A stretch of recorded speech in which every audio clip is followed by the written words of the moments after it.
The Holy Golden Mouse, Part 5 of 6 on Between Master and Disciples, given in English on May 12, 1996, in Kampong Speu, Cambodia.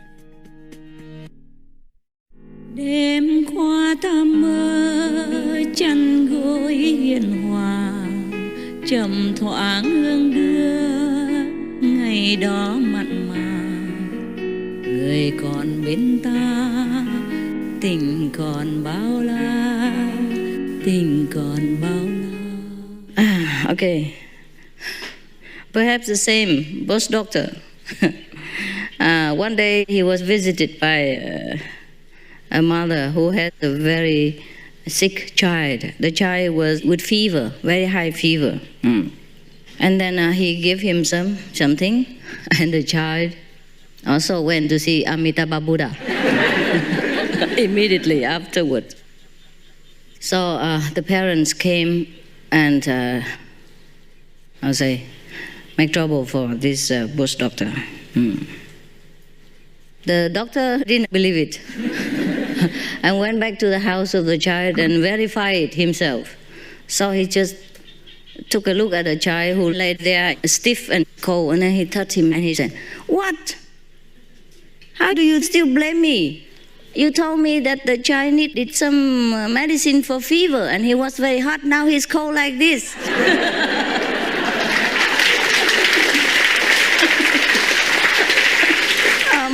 My medicine worked. You still blame me.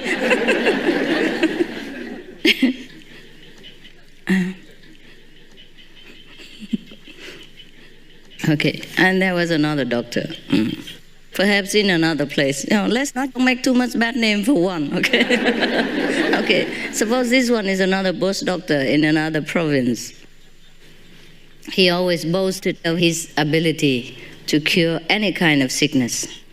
So one day, a very old person came suddenly to his house and asked him, "I thought you always say that you are very good and you are always very able to cure people. So how many patients have you healed already?" And the doctor said, "Whoever comes to me, I just cure him, no problem. Whoever comes, he's cured. He's healed." Yeah. And then the old person frowned his eyebrows together and said, "You have forgotten something." The doctor said, "What?" The old man said, "Last time you prescribed something for my grandson and you promised us that take this medicine for 1 year and then he will be cured. After he took it only for 1 month, he died already. So you have forgotten. How do you explain this?" So the bush doctor said,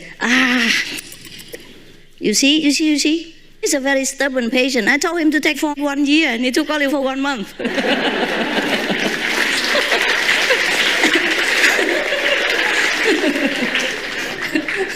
Why die so quickly, right? It's still 11 more months to come, huh?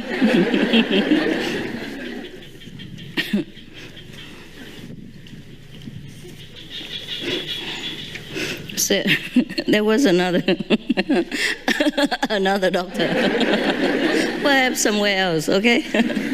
Good doctor you can find anywhere, because he was the one and only in that district, so people invited him anywhere. So one day he was invited to come to a person who happened to shoot himself accidentally with an arrow while he was practicing archery, and he shot himself in his own leg. I don't know how they do it, but and then he went to the doctor, and the doctor, the arrow, went deep inside, and half stuck out and half was in the flesh. So the doctor came, took a knife, cut the outside half, and then went home. And the patient said, "Hey, there's another half inside." So the doctor shook his head and said, "No, for this you have to find an internal doctor, I'm only for outside."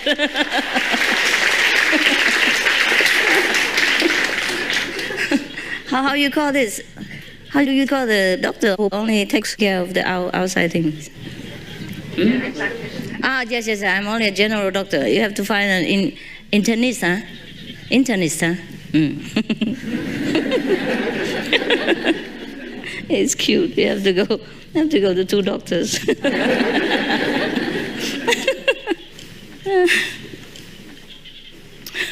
Okay, that's another doctor, perhaps somewhere else, okay? Don't know how he prescribed the medicine, but after the patient took it, he went to see St. Peter. He's a Catholic. So he went to visit St. Peter, never returned again. Anyhow, so of course the family members didn't like that, yeah, and then came and sue him. But the doctor came and bowed to them and pleaded with them, please be considerate and don't make trouble for him, because even though he's a doctor, he's a bush doctor, he doesn't have much money, he can't afford to go to the court and anything like that. Even if they sue him, there's nothing good for them because he don't have enough money to pay them anyhow. So whatever else they can do, just try their best, but just don't take him to court and make trouble. Okay, so after a while like this, the family members also felt very, softened and felt sorry for the bush doctor. So they say, okay, well, at least you come and carry the dead body to the grave and dig the grave and all that. Then take care of all the funeral service, then it's all right. Then let's call it even. And that's the best already we can do for you. We already feel so much pity for you. So that's okay, huh? So the doctor said, okay. So on the day of burial, he, his wife, and the son, and the son's wife, carried the coffin, both sides, on the 4 sides. Carried, because in the old time, they didn't have car. So they carried on their shoulders, 2 persons in front, 2 persons in the back. So after they walked for a while, and the doctor felt very, very tired. He was old, and skinny. And he said, I tell you what, to be a human being, never ever learn to be a medical person. To be a human being, never learn medicine. So his wife sighed, say, yeah, you learn medicine, you make trouble and suffering for your wife and kids. And the son added one sentence and said, oh my God, his head is very big. And you have the feet, is even better than me. I'm in the front, the head is very heavy. I nearly couldn't walk anymore. And so the daughter-in-law, at last she said, okay, Father, next time you want to heal somebody, please pick a skinny one.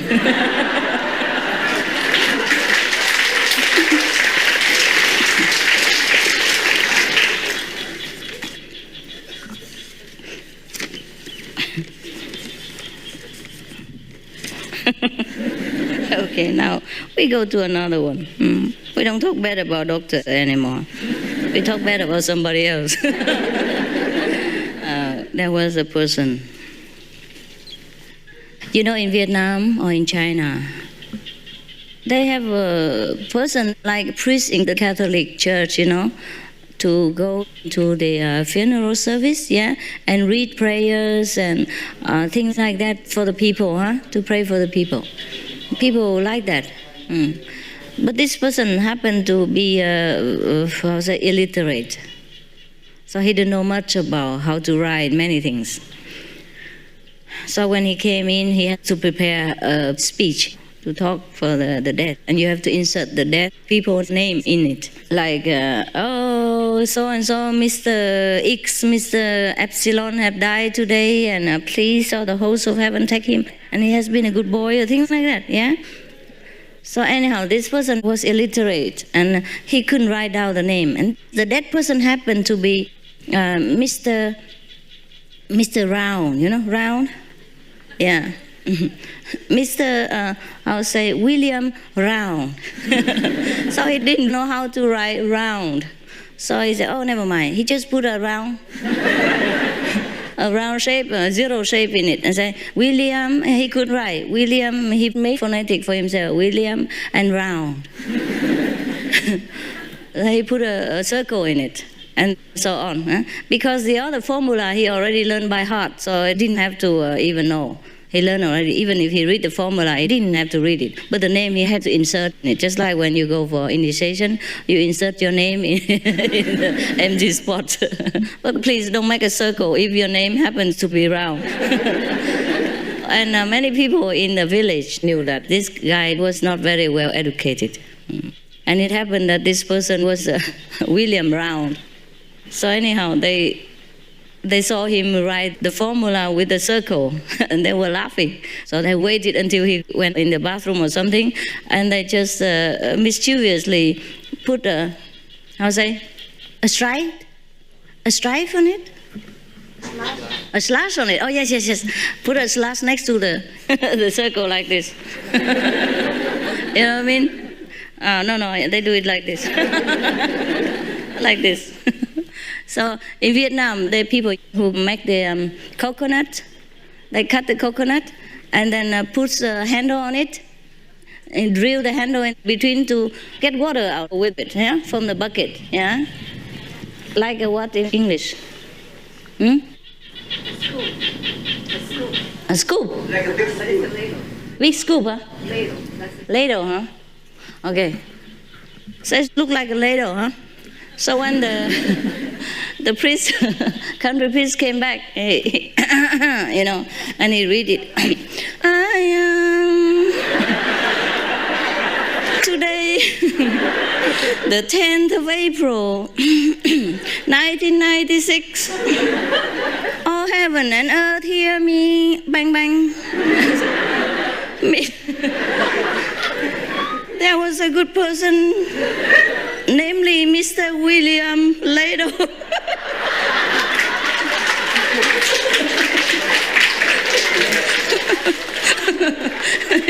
Because now it's like a ladle. So people stop him. They couldn't stop laughing because they know what they did. I say, hey, his name is Round, not Ladle. Why you read the wrong name? He say, huh? Then who was the cupid that put the handle over here?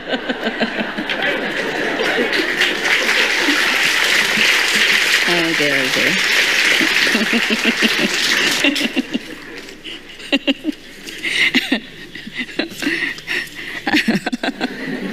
You understood, huh?